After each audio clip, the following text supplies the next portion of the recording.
Hello and welcome. This is Dawn Woolslegel with a video for Picket Fence Studios. Super excited today. We're going to be doing a little stripping, paper stripping that is. We're going to be pairing that with these large, beautiful dies from the current release. Now these guys really caught my eyes. This is the Two Big Beautiful Butterfly die set. They are gorgeous, intricate dies with a shadow die, and they are large. We're going to use the Big Beautiful Beetle die, another large, intricate die with a shadow die.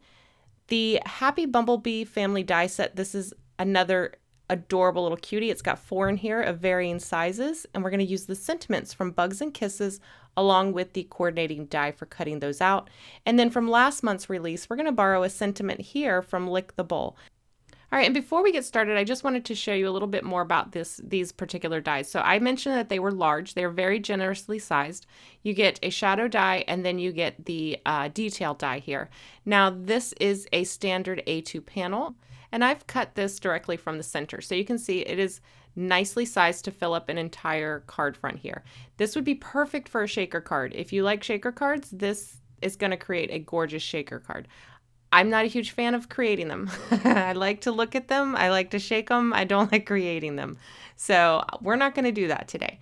Instead, we're going to do another fun idea that showcases these dies beautifully as well.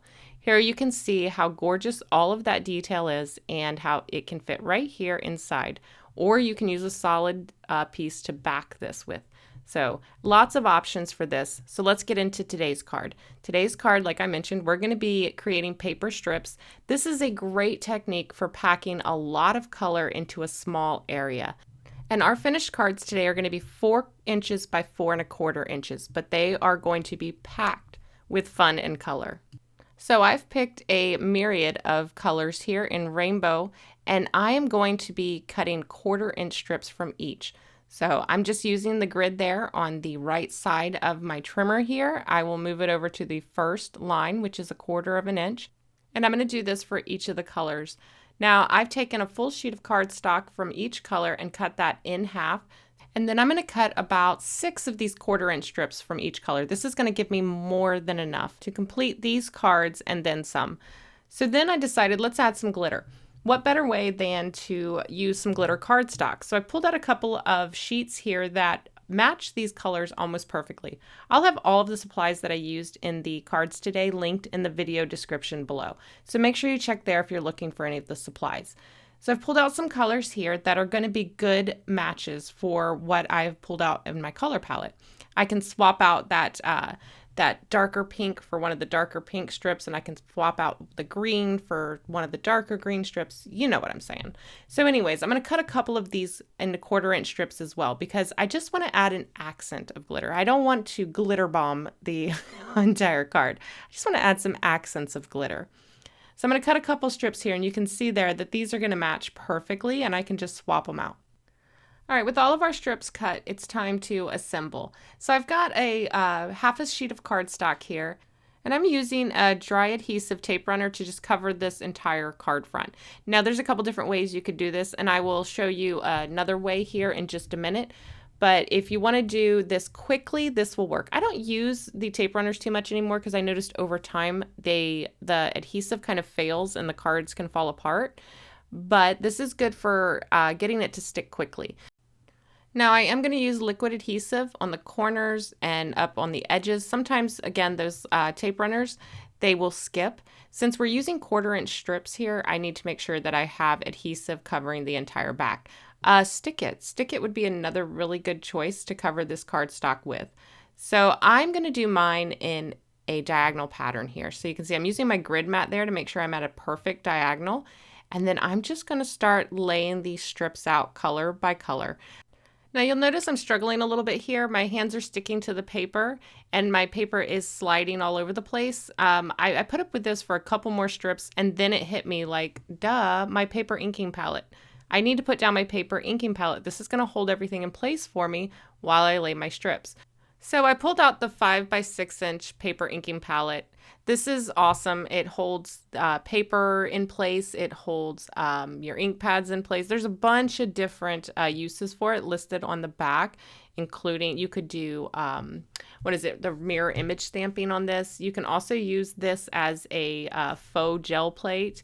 There's a lot of different uses for it. But here, I was like, why am I chasing this paper around my desk? I'll just stick it on top of the paper inking palette, and then I can easily lay my paper strips down. Everything's going to be held in place. So from there, it was cake. It was just laying down one color after the next, and then every now and then I would swap out one of the colors for one of the colored glitter papers.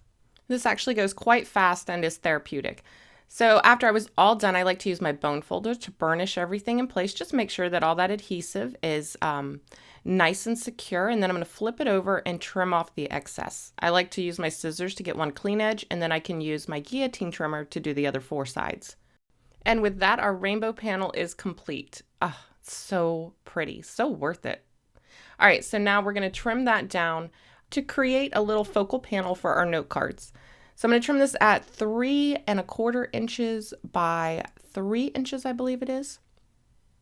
And this is going to be our focal panel. It's going to sit behind our large die cuts. I've already cut down my card base here. This is a light gray cardstock. Again, it's 4 inches by 4¼ inches. And then we're going to mat that rainbow with a little bit of white cardstock. This is going to create a nice little white break between that gray and all of that bright color.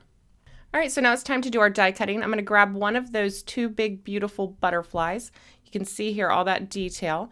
I'm going to cut 2 of those, and then we're going to adhere those one on top of the other. I like to stack my die cuts at least 2, most of the time 3, but for these, we're just going to do the 2. It's going to be plenty. I've got heavyweight cardstock here. And this die cut is so large and beautifully cut that it's going to carry pretty much the entire card. I didn't want to put anything else on the front, a sentiment or anything like that, because I didn't really think it needed it. So instead, what I'm going to do is put my sentiment on the inside of this one. All right, so I've pulled out my MISC, and we're going to use the Lick the Bowl stamp set here. I'm going to use that for you on your birthday, and I'm just going to stamp that right in the center, little towards the top. Give me room to write my own little personal message in there. And this would be a great card to include with like a gift bag. These would be great for lunch box note cards as well. Or if you just wanted to slip a little love note in your loved one's work bag, something like that. And out of habit, I'm just going to stamp this twice. I usually like to stamp twice with light pressure rather than once with super heavy pressure. I don't want a chance blowing out my stamp, pressing too hard, squishing it, and making the sentiment illegible. So now we just have to put these together, some little bit of foam tape on the back of this panel, and adhere it to the center, and this note card is done. So we'll review all of these at the end. I created another version of this one, but for now, let's move on to the second version.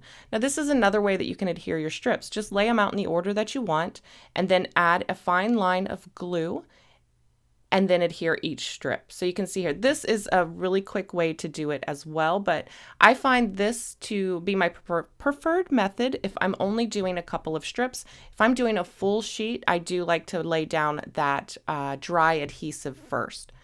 So here I'll just quickly put these 6 in place, and then I can again flip this over and trim off any of the excess.